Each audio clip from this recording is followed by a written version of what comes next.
Regina Lopez Munoz, qui traduit de l'italien, de l'anglais, un peu du portugais, mais pas beaucoup, et du français vers l'espagnol. Elle a entre autres traduit Frédéric Pajac et Jérôme Ferrari. Et quand on s'est parlé avant, elle m'a dit aussi qu'elle voulait toujours devenir actrice ou cuisinière. Et que c'est justement pour cela qu'elle est devenue traductrice. Donc je crois que ça aussi c'est quelque chose qu'on va encore aborder un peu à l'apéro après, on va voir. Et en tout cas, ici, elle travaille sur un livre de Céline Curiol, un grand pavé de 800 pages, et elle va nous en parler un petit peu.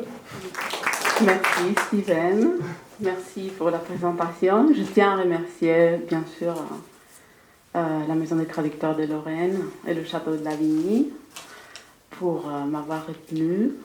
Je tiens à remercier mes 4 co-résidents qui sont pas 16 mais 4 lights dans ce mois d'octobre qui aurait dû être mai 2020 et qu'on se demande ce qui aurait pu passer. Mais on est ici 1 an et demi après. Et oui, c'est 850 pages.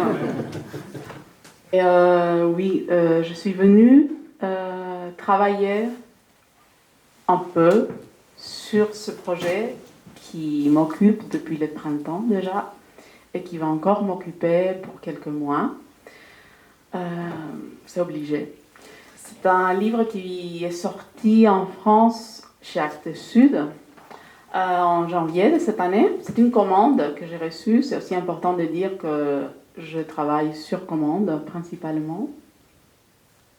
Jusqu'à maintenant, peut-être dans un futur, je pourrais plutôt choisir ce que je vais traduire. Et oui, c'est un roman assez ambitieux, comme vous pouvez deviner. C'est le 6e roman de l'autrice, Céline Curiol, qui est une autrice lyonnaise, et qui, dans ce roman, elle se porte sur la dernière décennie. Le roman commence dans l'été 2015 et il se déroule en 4 grands blocs, printemps, été, automne, hiver successifs. Et à chaque bloc, l'autrice suit 6 personnages différents, très différents entre eux, de différentes origines, de différents âges, à différents moments de leur vie. Et elle utilise ces 6 personnages pour faire un portrait assez riche, notamment dans le quartier parisien de Belleville, sur ce qu'est la vie à Paris, en France, dans cette période-là, dans la dernière décennie. Ces personnages, bien évidemment, se croisent. Certains se connaissent déjà. Il y a 2 sœurs, par exemple. Il y a des personnages qui se croisent au fur et à mesure qu'on lit. Et le passage que je choisis, c'est un passage du milieu du roman. Et c'est un passage qui se déroule un lundi matin, banal, de janvier 2016. Et il y a 2 personnages. Il y a Orna, qui est une des protagonistes, et Modé, qui est un autre protagoniste qui ne se connaissait pas. Ils se sont rencontrés à la saison précédente. Ils se sont rencontrés dans un parc, dans l'automne. Et voilà. Et ils entament un rapport amoureux. Et je vais commencer. C'est un extrait d'1 page et demie. Je vais le lire d'abord en français. Et après, je vais lire ma traduction en cours, qui peut toujours beaucoup changer, mais que j'ai essayé de peaufiner pour vous ce soir.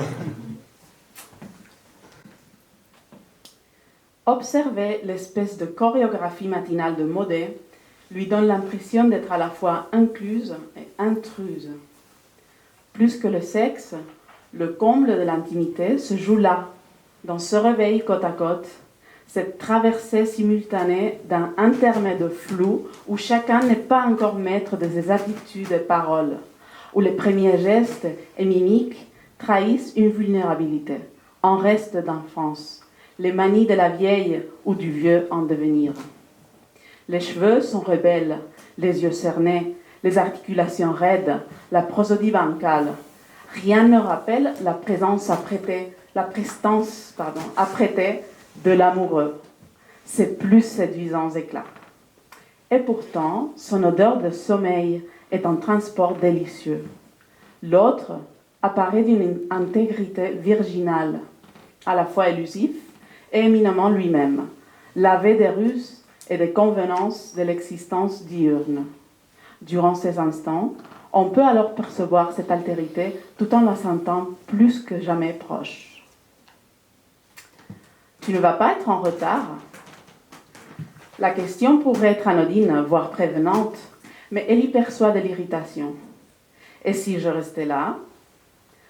Les bras s'écartant en arabesque, elle effectue quelques gracieux pas chassés jusqu'à lui, puis se coule, serpent langoureux, sous l'un de ses bras qu'il soulève à peine, plus crispé que charmé par sa proposition.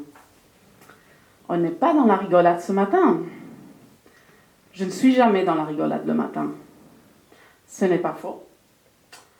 Chaque fois qu'elle passe la nuit ici, peu importe l'humeur de la soirée qui l'a précédée, elle perçoit chez lui cette espèce de tension, d'impatience qu'elle ne peut s'expliquer, étant donné qu'il n'a pour la plupart du temps aucune obligation. À moins que ce ne soit l'alcool. Ils ont trop bu la veille, lui en particulier, bien que cela n'ait pas paru lui faire un faux effet. Lorsque, 2 mois plus tôt, ils s'étaient retrouvés, elle lui avait demandé s'il préférait qu'elle retourne dormir chez elle. Faisait-il partie de ces hommes qui ne supportaient pas d'être attentionnés avec une femme avec laquelle ils avaient baisé? Il s'était marré. Je croyais que c'était ta sœur, la féministe. Ça doit être génétique, avait-elle répliqué, alors qu'il prétendait que cela n'avait rien à voir avec elle. Il était comme ça le matin. Cependant, elle perçoit maintenant chez lui une retenue butée, obtuse, dont elle pourrait bien être la cause.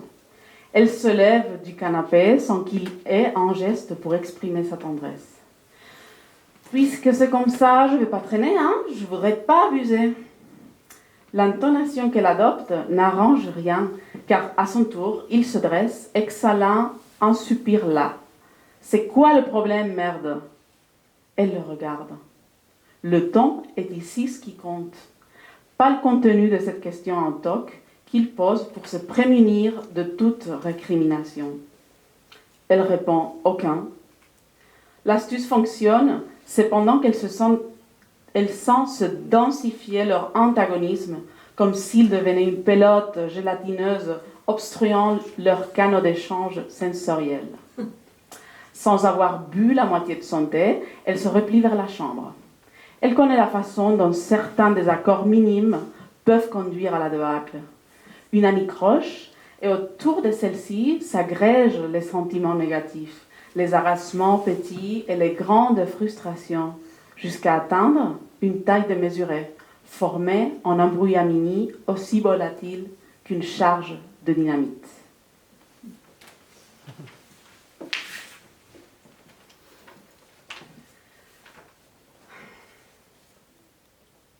Observar la suerte de coreografía matinal de Modé la hace sentir integrada y a la vez intrusa. Más que el sexo, el clímax de la intimidad se juega ahí, en ese despertar uno al lado del otro, esa travesía simultánea de un interludio borroso donde aún no son dueños de sus actitudes y palabras, donde los primeros gestos y muecas delatan una vulnerabilidad, un pozo de infancia, las manías de la anciana o el anciano en ciernes.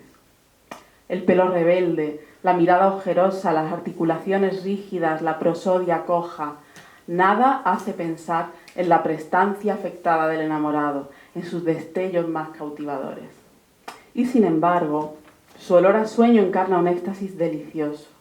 El otro se manifiesta con una integridad virginal, a la vez esquivo y eminentemente auténtico, purificado de las artimañas y las convenciones de la existencia diurna. Se percibe esa alteridad en esos instantes, se siente más cerca que nunca. ¿No vas a llegar tarde? La pregunta podría ser anodina, incluso considerada, pero Orna identifica cierta irritación. Y si me quedara aquí, dibujando un arabesco con los brazos, efectúa unos gráciles pasitos chassé hasta él y se cuela, serpiente lánguida, bajo uno de sus brazos, que él levanta apenas, más tenso que tentado por la proposición. Esta mañana no estamos para bromas. Yo nunca estoy para bromas por las mañanas. Eso es verdad. Cada vez que pasa aquí la noche, independientemente del talante de la velada previa, Orna percibe en él una especie de tensión, de impaciencia que no consigue explicarse, dado que la mayor parte del tiempo Modé no tiene ninguna obligación, salvo que se trate del alcohol. Anoche bebieron mucho, sobre todo él, aunque no parece haberle pasado mucha factura. Cuando se conocieron 2 meses atrás, Orna le preguntó si prefería que volviera a dormir a su casa. ¿Era Modé uno de esos hombres que no soportan mostrarse solícitos con la mujer que acaban de tirarse? Él se partió de risa. Pensaba que la feminista era tu hermana. ¿Será una cosa genética?, repuso ella cuando él afirmó que aquello no tenía nada que ver con ella, que él era así recién levantado. Sin embargo, ahora Orna percibe en él una contención porfiada, obtusa, cuyo motivo bien podría ser ella. Se levanta del sofá sin que medie un gesto de ternura por parte de Modé. Bueno, pues si así están las cosas, no me haré la remolona, que no os quiero abusar, ¿eh? La entonación que adopta no arregla nada, porque él también se pone de pie exhalando un suspiro de cansancio. ¿Cuál es el problema, joder? Orna lo mira. Lo que cuenta aquí es el tono, no el contenido de esa pregunta de Chichinabo que Modé formula para protegerse de cualquier reproche. Ella contesta, ninguno. El truco funciona a pesar de que siente cómo se adensa su antagonismo, igual que si se transformara en una bola gelatinosa que obstruye sus canales de intercambio sensoriales. Sin haber llegado a beber la mitad del té, se repliega hacia la habitación. Orna es consciente del modo en que ciertas discrepancias mínimas pueden conducir a la debacle. Un obstáculo y a su alrededor se van sumando sentimientos negativos, contrariedades minúsculas y grandes frustraciones hasta adquirir unas dimensiones desmesuradas y crear una maraña tan volátil como una carga de dinamita. Merci beaucoup.